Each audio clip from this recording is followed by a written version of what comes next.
November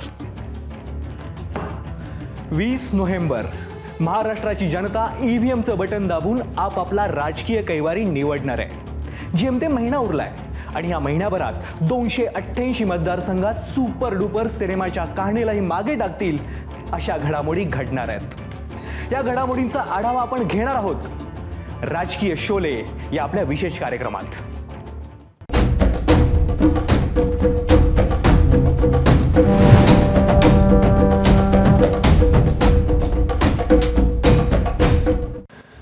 जाहीर करा, जाहीर करा, मुख्यमंत्री पदाचा चेहरा जाहीर करा असं सांगून सांगून उद्धव ठाकरेंचा घसा कोरडा पडला असेल। मात्र आधी बहुमताचा आकडा मग चेहरा अशी भूमिका घेत पवारांनी ठाकरेंचा आवाज काहीसा कमी केला। मात्र आता त्याच शरद पवारांनी आता मुख्यमंत्री पदाचा चेहरा म्हणून एक मोठा मोहरा पुढे केलाय। नाव आहे जयंत पाटील। शरद पवार जे बोलतात ते करत नाहीत आणि जे बोलत नाहीत ते आवर्जून करतात अशी त्यांची ख्याती आहे।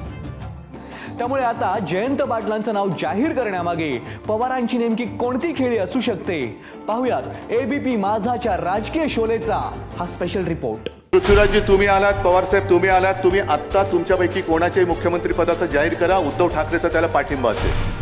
कोण असावं कोण नसावं हल्ली कोणी असणार नाही कि हमारी पार्टी उस रेस में है ही नहीं। जयंत केला नेतृत्व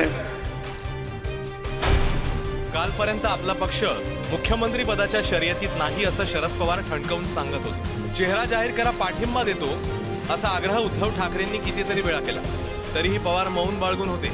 पण आचारसंहिता जाहीर झाली, निवडणुकीचं बिगुल वाजलं आणि भर पावसाच्या साक्षीने पवारांनी आपला पत्ता उघड केला। जयंत केला नेतृत्व उद्याचा महाराष्ट्र घडवण्याच्यासाठी सावरण्याच्यासाठी भूमिका आपल्या खांद्यावर घ्यावी।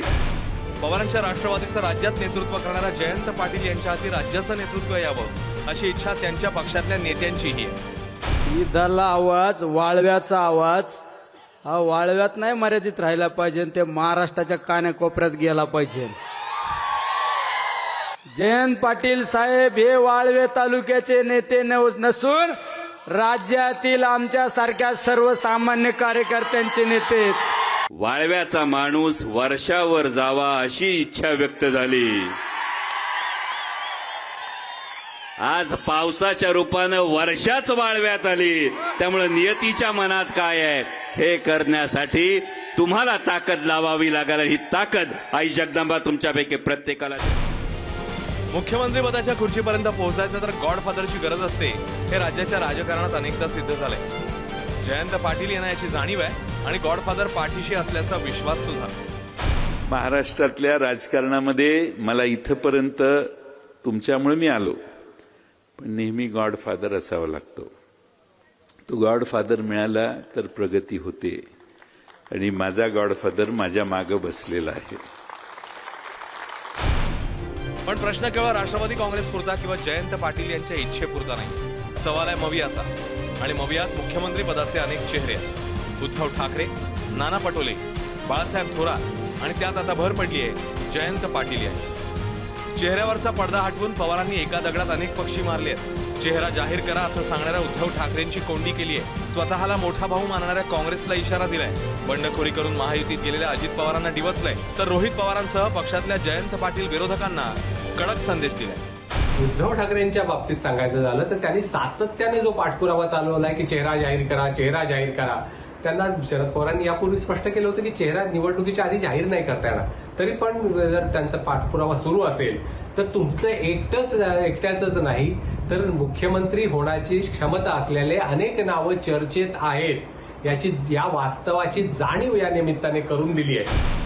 शरद पवारांच्या खेळीने खरी कोंडी उद्धव ठाकरेंची होण्याची शक्यता आहे। कारण चेहरा जाहीर करा, पाठिंबा देतो असं उद्धव ठाकरे अनेकदा बोलून बसलेत आणि आता खुद्द शरद पवारांनी आपलं मौन सोडत राष्ट्रवादीचा मोहरा पुढे केलाय। त्यामुळे बेसावध असलेल्या ठाकरेंच्या शिवसेनेच्या संजय राऊत यांनी याची खिल्ली उडवून वेळ मारून नेण्याचा प्रयत्न केला।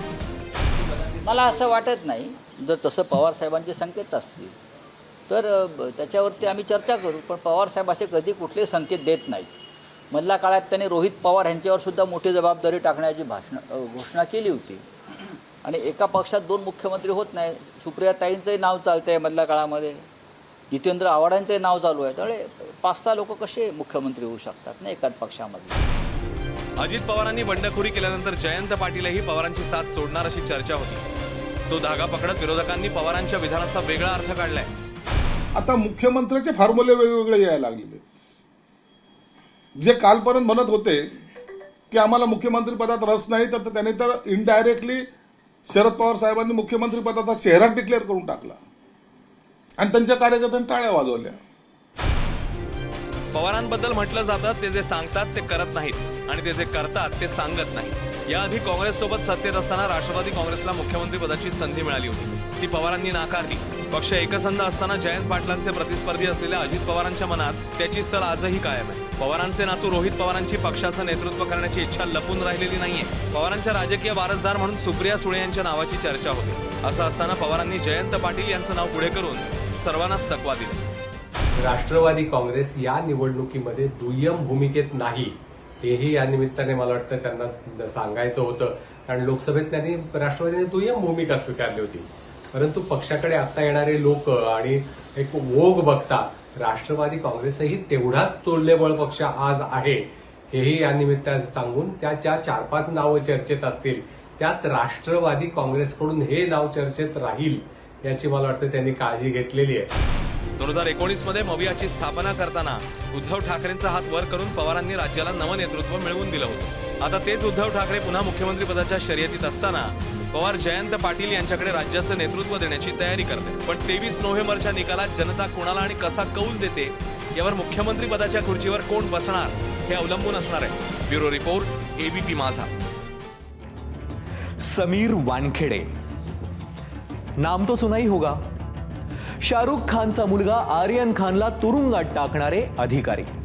मात्र सध्या समीर वानखेडे चर्चेत आहेत ते वेगळ्या कारणामुळे. हातात शिंदेच्या शिवसेनेचं धनुष्यबाण घेऊन समीर वानखेडे विधानसभेची लढाई लढणार असल्याचं कळतंय. फक्त समीर वानखेडेच नव्हे तर माजी मुंबई पोलीस आयुक्त संजय पांडे देखील निवडणुकीचा डाव खेळण्यासाठी उत्सुक आहेत. तर एन्काउंटर स्पेशालिस्ट प्रदीप शर्मा देखील पत्नीच्या उमेदवारीसाठी प्रयत्न करतायत. मात्र नेमकं असं काय आहे की खाकी वर्दीवाल्यांना खादी खुणावू लागली आहे?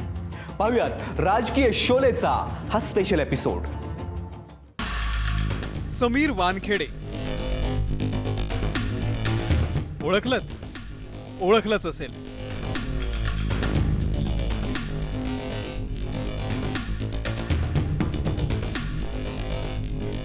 शाहरुख खानचा लेक आर्यन खानला कथित रेव पार्टी प्रकरणामध्ये तुरुंगाची हवा खायला लावणारे तत्कालीन एनसीबी अधिकारी. या प्रकरणामुळे मिस्टर वानखेडे जेवढे गाजले तेवढेच वादातही अडकले. सध्या चेन्नईत पोस्टिंग असलेल्या समीर वानखेडेंची फाईल ओपन करण्यामागचं कारणही तसंच आहे. शिंदेच्या शिवसेनेचा धनुष्यबाण हातामध्ये घेऊन समीर वानखेडे विधानसभा लढणार असल्याचं कळतंय.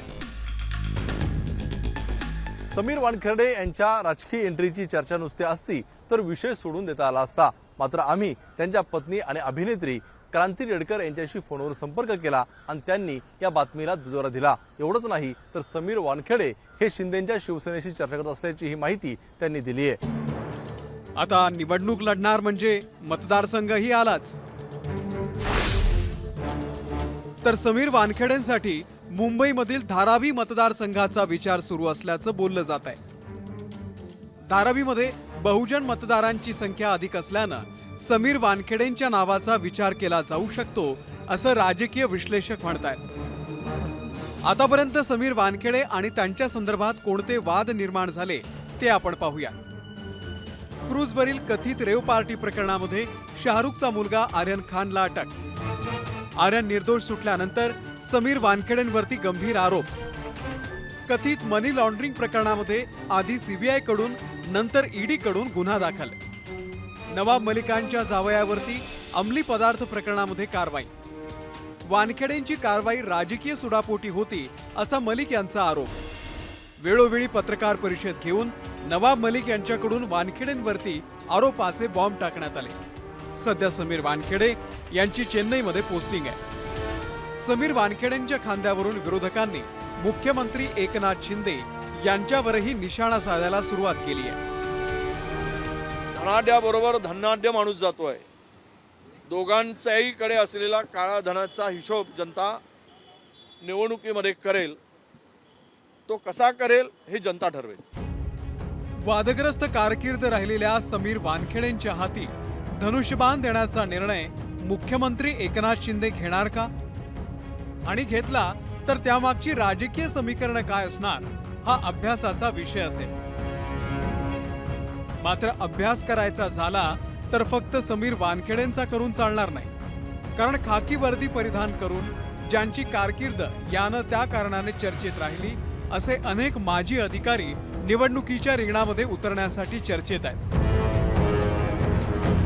या यादीतलं आणखी एक मोठं नाव म्हणजे संजय पांडे, मुंबईचे माजी पोलीस आयुक्त, IIT कानपूरचे पदवीधर, 1986च्या बॅचचे IPS अधिकारी, मुंबईचे पोलीस आयुक्त, महाराष्ट्राचे प्रभारी पोलीस महासंचालक, मग नॅशनल स्टॉक एक्सचेंजच्या स्नूपिंग प्रकरणातील आरोपी.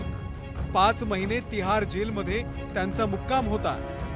आणि आता काँग्रेसचे मुंबईमधल्या वर्सोवा मतदारसंघाचे ते संभाव्य उमेदवार आहेत. पोलीस अधिकारी म्हणून संजय पांडे यांनी कमरेला लावलेल्या पिस्तुलातून किती गोळ्या झाडल्या हे त्यांनाच ठाऊक. मात्र काँग्रेसमध्ये प्रवेश केल्यानंतर त्यांनी मोदी सरकारच्या विरोधात राजकीय AK-47 काढली.